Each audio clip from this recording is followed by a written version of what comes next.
interview of our guest for today. So, first questions first. Can you tell us about what is Indian Revenue Services? First, like everyone over here has zero idea about what it is. I personally did a lot of research, but it was very difficult to understand. So, let me tell you, to begin with, I'm Sachin Sawant. I'm an ex-student of PESP, Polytechnic, and Bindu ma'am was our class teacher. That time she was teaching us drawing in many more subjects I forgot also. So, I'm just giving my brief introduction. I completed my BE in 2002. Then I prepared for civil services, UPSC, which we call it. It's known as civil service examination, CSE, or IAS, or UPSC, we call it. I'm 2008 batch Indian Revenue Service Officer. So basically, Indian Revenue Services, like civil services, has many services which comes under one examination, that is CSE. So top three are considered as IAS, IPS, and IRS. So other than that, you have railways, defense, many more services. They go up to like 18 or 20 in number.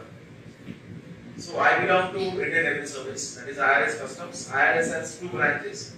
One is direct taxes, which is income tax, and one is indirect taxes, that is my service. We deal in customs and GST. So Indian Revenue Service basically collecting GST and customs duties from like business people or important experience. It's basically a revenue service. We collect everybody on. If other than both of you, if anybody else has any question, they can ask. Or if they go bored with my long answers, they can raise their hand. I'll just cut short.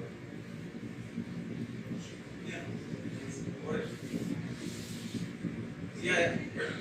Tell me. What's the difference? Like you have structured or Nothing like that.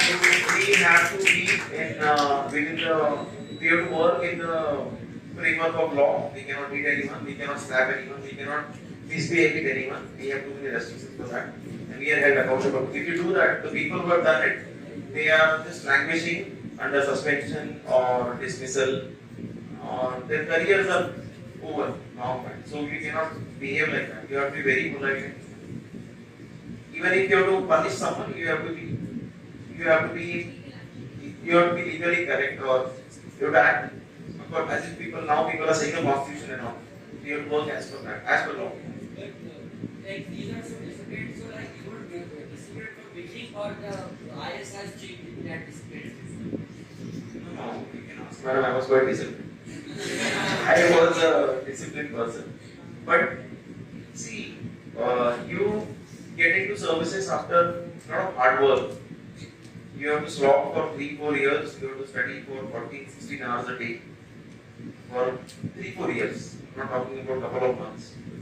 So once you get this, after so much of hard work, you are on your own, you are very much careful about losing it, because one mistake can, as I said, end your career. So people automatically become disciplined. And you are trained also like that. If you have like brains, the people who get selected, they are screened through 3 different stages. So automatically your personality is shaped into it. You won't misbehave. Generally people, there is a small percentage of people who do that, but they suffer a lot. Yeah, Ravi. Why did you opt for IIS like other options IS and IPS? See, it's not like opting for it. Civil services has 3 stages of examination: prelims, mains, and interview. So, somebody was telling, like 3-4 lakh people appear for prelims. Out of that, 50,000 people are selected for mains. And once you clear your prelims, you have to fill up a form where you have to give your preferences. So people give IS, IPS, IRS. These are top 3. Depending upon your score, your preferences, and the category also. Like they have categories: general category, reserved categories, and all. Accordingly, you will be allotted service. So in third attempt, I got into IRS. I wanted to try one more attempt. My interest was getting into IPS, but my father was a police officer, I said, so he was not happy with me trying for IPS again. He was thinking, IRS is far better, and I feel that it's better. So All the services are good, but I stopped at IIS. I didn't go. Okay, so आप बहुत लोगों की inspiration रहोगे right now, right? So who was your inspiration? As I said, no, my inspiration was like I knew some people.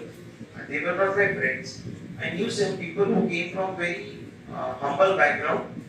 Like some people actually come from villages and rural backgrounds, and they prepared. I got to know them because since I said I decided to get into services in 10th standard. So after that, I always kept on looking for people who are either preparing for services or who have got through it. So I used to meet them. So I used to feel good. And that is how it started. Otherwise, there is not like single person who is my inspiration. I have many seniors. I looked up to them, and then I prepared. Ashwini Joshi is there. She's a friend and mentor of mine. So she was Bombay collector. She's 3 batches senior to me. And like there are many people. There is one more IPS officer in Bangalore. He is Bangalore commissioner. Mr. Ivan Dimbalkar. He is Maharashtrian guy, but he Karnataka. He was mine because he came from very humble background of small village. He stayed in a small room and prepared for 3 years, and he became IPS. So these kind of people who came from normal background, lower middle class families or really poor families, and they made it big. They were my inspirations. I cannot name all of them. Okay, so next question that we have for you is, what is the most common cause of corruption? Corruption is like, see, what happens is people they limit this corruption part to only to the government sector, but it is equally rampant in private sector also. It is not only limited to government sector as such. And corruption does not necessarily mean exchange of money or gifts or something. Nothing like that. Corruption works in many ways. Like in private sector also, people expect favors or they are given preferences. So this is also kind of corruption. So what causes the corruption is mindset. And I would say it's a deep-rooted thing. It's in our mindset. Like we will talk about corruption. We will talk. We will preach over corruption. Sitting here. If somebody's car is caught at the next signal after this lecture, he will try to shut it down by trying to produce the bomb. So basically, it's easy to talk about, like preach about corruption. But it's in the mindset of people. People want to get away with. See, as a human being, what we do? No? We do things that require less energy. As I said, no, 40 marks per period. So we tend to go by the way which consumes less energy or less mental or physical. So we try to get away with that. Basically, it is the mindset of our people which causes that corruption.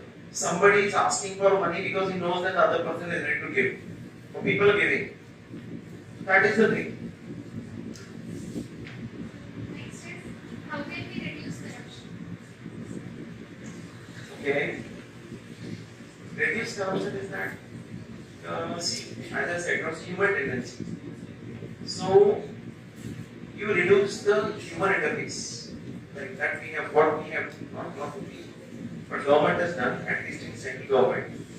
There is least human interface. I mean, we don't face assessees anymore. Everything is online. People pay taxes online. Their cases are decided online. If you go to file, when you go out files, make a lot of money, and when you go to pay income tax, so that even income tax is paid online. Earlier things were not like this. You have to go and sit in front of that assistant or deputy commissioner, file your returns, get your refund. Now we don't. Now everything is, since everything is online, we don't know whose returns we are assessing, whose refund we are sanctioning, who is our assessee, in which corner of India is sitting. We don't know anything. So if you reduce the human interface between tax, like my service, taxpayers and tax recipients, then this will be cut down up to a greater extent. Second thing is, like on my part, I'm saying government's part, that people has to be held accountable. Like you said, no Singham, he can do whatever he want, or So it's not like that. When people are like absolute power corrupts, we must have read many times. Power doesn't corrupt. Absolute power. I mean, if the person is given too much power or too much freedom to do things, then automatically he gets into it. So absolute power has to be, person has to be held accountable for whatever he is doing or he is not doing. Once that accountability is, if there is somebody to ask question to the person why he behaved like this or why didn't he behave like this, then definitely these things will cut down. Okay, so what is your liability towards people and government?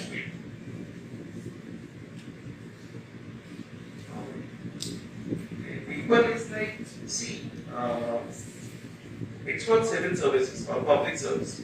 Union Public Service Commission. Sangha Lok Seva Ayog. So that word itself is, you find that Lok Seva Ayog, Public Service Commission. You are public servant. So whatever field you are working in, let it be IAS, IGS, IRS.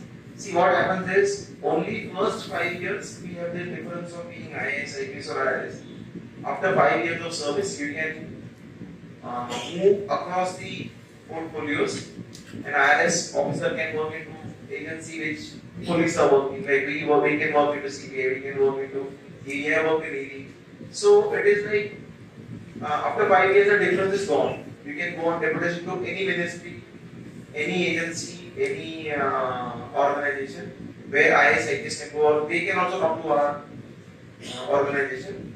It's like that. So wherever you are sitting, you should make sure that the people whom you are serving, or in my case, my assessees, or when I was in ED, the people who are like, must have heard Neerav Modi and all, the people who are cheated or who have faced a fraud. So you have to do justice to them as much as you can. Sometimes it's not possible, 100% is not possible, but as much as you can, you should do it. You should basically, you should satisfy them some way or the other as much as lies in your capacity as an officer. Next, what steps do you take to avoid mistakes?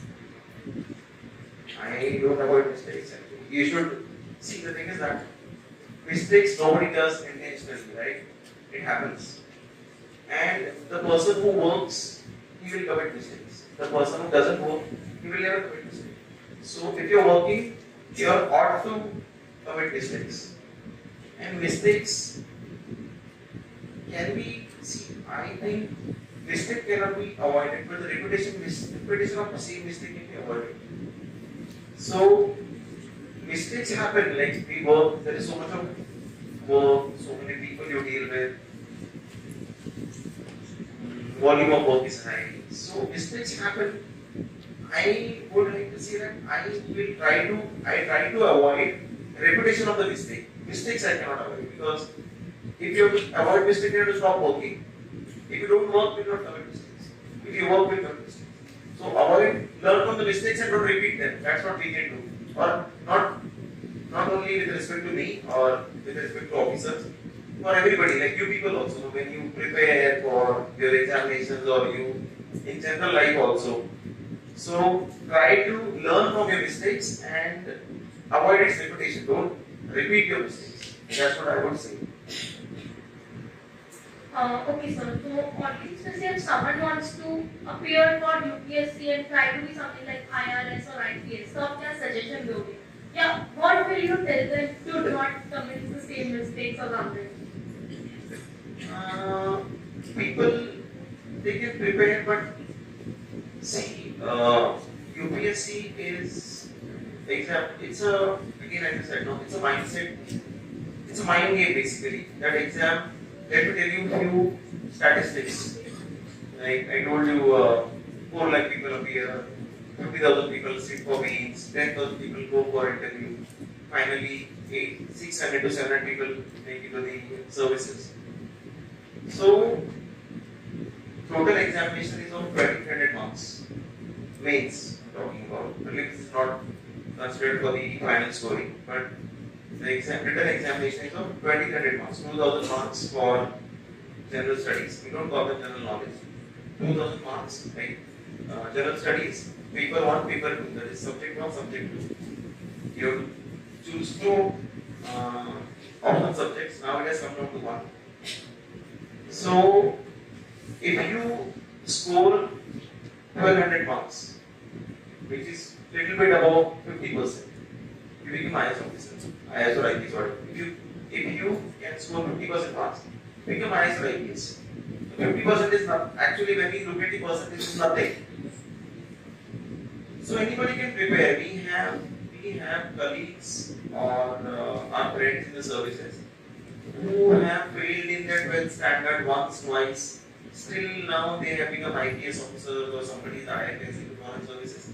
And they had actually failed at some point of time in their colleges and all. So anybody can prepare for the service. Only thing you need is conviction. You have to be convinced about yourself that you have to do it, because people see, as you said, you know, that Singham and all, people get inspired from Singham.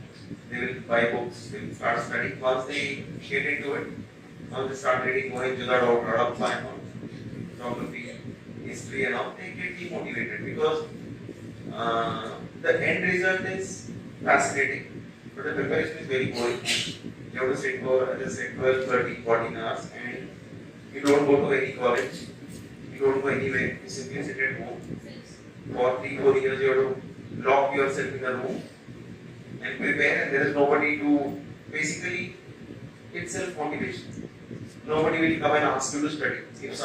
If you want somebody to sit on your head and tell you that you have to prepare for mains to get this result, that result, then you cannot do it, because the motivation that comes from outside, it cannot last for 3-4 years. If that has to happen, you have to be self-motivated. And the people who want to prepare, they can prepare, but at the same time, they have to be self-motivated. You should make up your mind that you have to give up everything. Fortunately, we were lucky enough that in 2004 we started preparing for 3 years. WhatsApp came in 2012, right? So fortunately, we didn't have any kind of restrictions. WhatsApp, or now people use FB, people use all these things.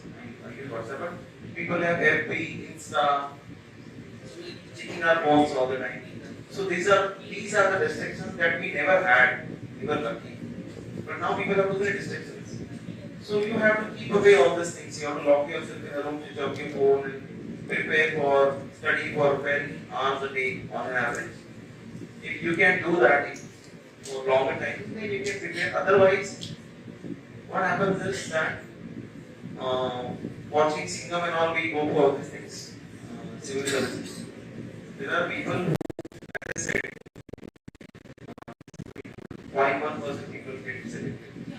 Even say 1%, so 9 people are very low. I mean, I'm not demotivating anybody, but we have to be practical also at the same time.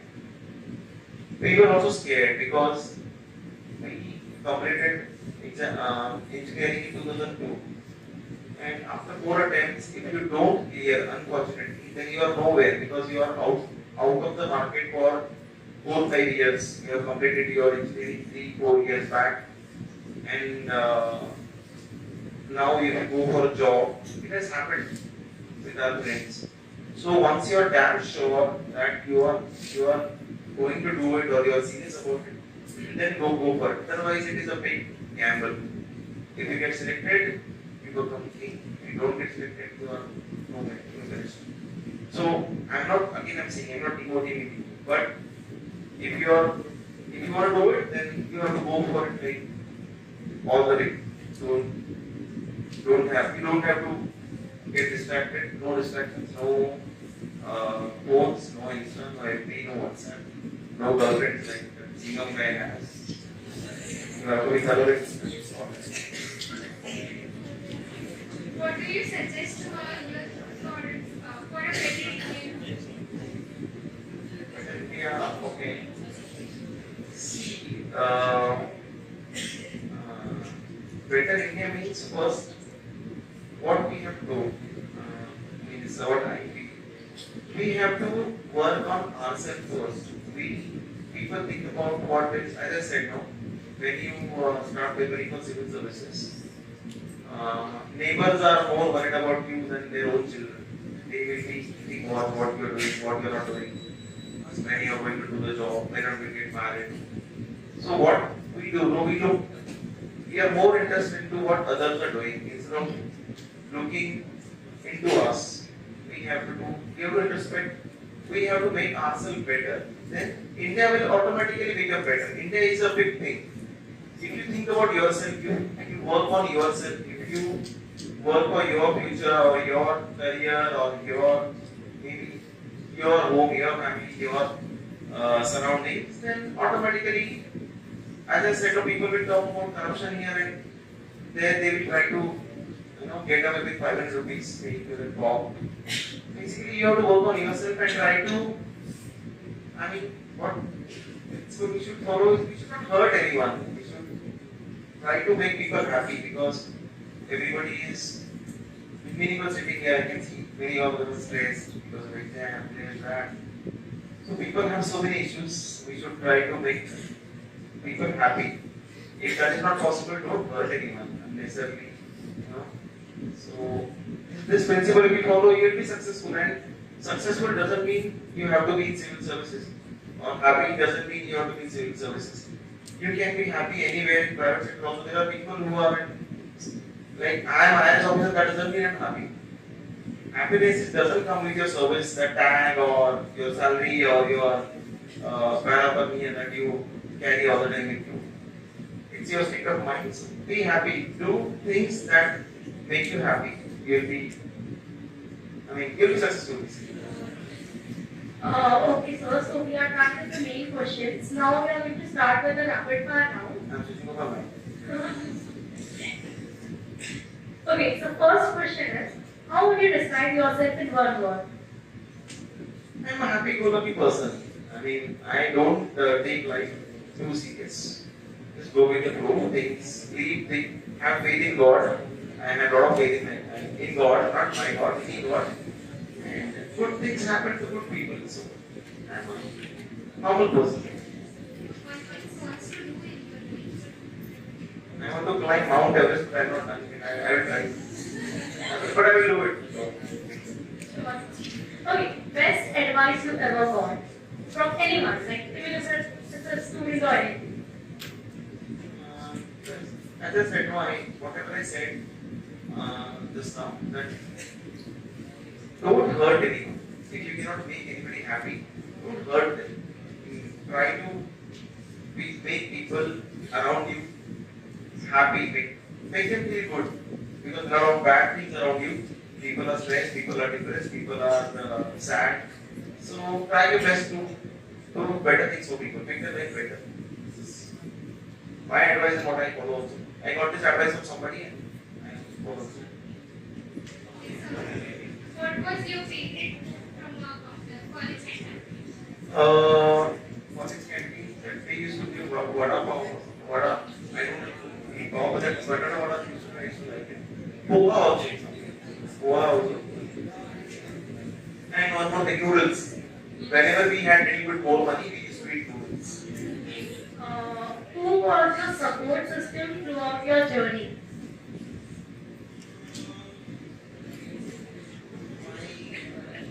Parents. So we'll end here our interaction.